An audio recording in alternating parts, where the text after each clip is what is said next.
My name's Anne Larkins and I'm the Leader of Learning for Vision in the Eastern Region for Sydney Catholic Schools. Presently we have 22 students with a vision impairment across 15 schools ranging from kindergarten through to year 12. As you can imagine, all those students' needs are very different and diverse. And some of our students have additional needs as well across learning, hearing, communication, mobility, medical and social. The role of the teacher of students with vision impairments is just as broad and diverse. We believe in a philosophy that's very child-centred. We're involved in all aspects of the student's schooling. When a student with a diagnosed vision impairment is enrolled in our schools, one of our schools, a transition plan is put in place. This is a very collaborative process and we involve all the stakeholders in that child's education. The parents, vision therapists, medical professionals, class teachers, learning support officers, principals and of course the student. My role is to consult with all these people and make sure first of all that assessments are up to date and if not recommend further assessments, functional, clinical, risk assessments, assistive technology assessments, orientation and mobility. We also involve Vision Australia and the guide dogs to come to the school to do a site audit to make sure any environmental adjustments can be put into place before the student begins. As you can imagine, this doesn't come without its challenges, getting everyone together and making sure everyone's on the same page for the student and the student's best needs are going to be met at the school. Also part of this plan involves organising visits for the students to go to the new school or even sometimes just to visit the new classroom so that they become aware and familiarise themselves with the environment. Being the coordinator of the educational teams involves designing an individual adjustment plan, an IAP. We call it in Sydney Catholic Schools IEP, some other schools refer to it as. And that starts with learning about the student, learning what the student's strengths are and what their needs are, identifying what the best adjustments would be for that student to access the curriculum. It's very important for the student to have a voice in this plan as well, so we know that what their needs are, what they feel that would be best for them to work in the school.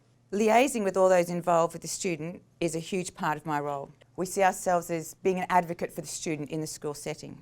A main element of this plan is to identify appropriate adjustments from curriculum, communication, personal care, safety, mobility and social skills. We recommend appropriate service delivery options and specialised equipment, high or low technology aids, and then source them for the student. We have a sensory resource room. We also have a braille room where we can have texts converted and enlarged as needed for the students. A large part of the role is building the capacity of the teachers at the school staff, the learning support officers, teacher aides, and the learning support teachers. We presently offer online training for teachers and the school. We have 3 courses running at the moment, one in hearing, one in autism, one in vision, and I'm the tutor of those courses, so the 3 face-to-face sessions.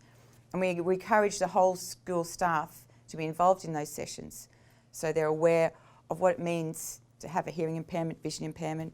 It's important, it's the whole school responsibility of the students in the school, not just that of the learning support teacher or the sensory impaired teacher. I'd like to share a few little cases with you. A little girl returned to school in year 4. She had a diagnosis of leukemia late last year and throughout her therapy and treatment had brain hemorrhages and was left permanently blind. She's being transitioned back into the classroom slowly because she's still just finishing therapy. Part of the case was to work closely with the Children's Hospital. I visited the hospital school, working closely with the teachers there, Ronald McDonald House. We also have a diverse learning team.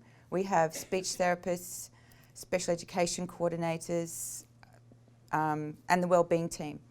So we all get together to best work out the best way to collaborate for this girl, for this student to come back. We got Vision Australia in to do a site assessment, recommend any environmental adjustments. We got an orientation mobility specialist to come to the school when the little girl was back at school to help her with some cane training and guiding her around the school, and also to talk to the classroom. I visit her roughly 2 to 3 times a week, just in helping her adjusting back into the classroom. We've begun some pre-braille work. At first she was a bit reluctant, but now she's enjoying some of the games we're playing, as well as voiceover training on her iPad and a bit of touch typing.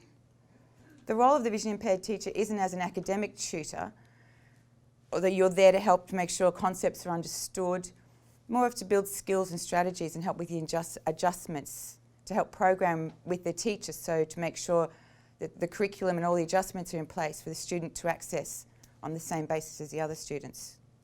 Another little student I work with, which is not little, I met her when she started her HSC last year. She's an excellent student. She's very quiet and doesn't like to make a fuss. So much so that she wasn't telling the teachers when she couldn't read the texts and see the board. She didn't want to make a fuss, didn't want anyone to do anything about it. So when I worked with her, we found this out, and I then worked very closely with the learning support team, finding out what was her preferred font size, preferred size of paper, what provisions she preferred for assessments and things like that. We got together all the year coordinators and made sure that information was disseminated to the whole school. The whole school had to be aware of this. I was working with her one day and she was writing, and her writing was really tiny. And I said, "Darling, can you see what you're writing?" She said, "No." I said, "How do you read back what you're writing?" She said, "I just have to trust that I've written the right thing." So I got her one of those magnifiers with the light on it and everything, gave it to her, and she said, gave me a huge hug and said, "You've changed my life. That's amazing." I went, "Oh." Made me feel so humble and rewarded in the role.